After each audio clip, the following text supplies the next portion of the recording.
नमस्कार. माझं नाव मीना भगवान लांडगे.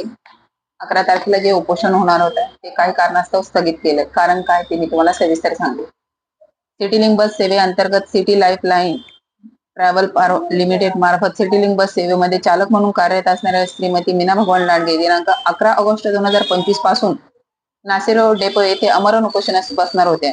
याबाबतचे पत्र पोलीस स्टेशन तसेच संबंधित कार्यालयात देण्यात आलेले होते. तसेच संघटनेने देखील त्यांना सक्रिय पाठिंबा पत्र दिले होते. याच पार्श्वभूमीवर दिनांक 9 ऑगस्ट 2025 रोजी police station Nashik road police station येथे संध्याकाळी 6 वाजता पोलीस निरीक्षक श्री सपकाळे साहेब यांच्या मध्यस्थीत बैठक पार पडली. त्या बैठकीमध्ये युनियन पदाधिकारी हिरामन तेलोरे, राहुल गायकवाड, स्वरूप वाघ उपस्थित होते. त्याचबरोबरचे सिटीलिंक लाईफ लाईन पार्लमेंटचे व्यवस्थापक वाडेकर सर व इतर अधिकारी देखील होते.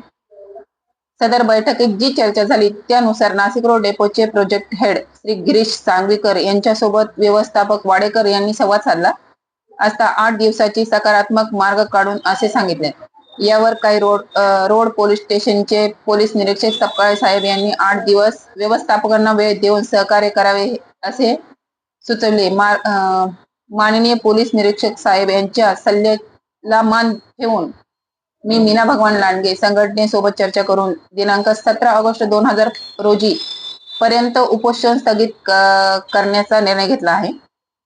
परंतु उपोषण करणारी महिला याची स्थिती अत्यंत हलाखीची असून 8 दिवसाचा मार्ग न निघाल्यास 18 ऑगस्ट 2025 रोजी दुपारी 12 वाजलेपासून नाईलाजाने मला आमरण उपोषण पुन्हा करावं लागेल.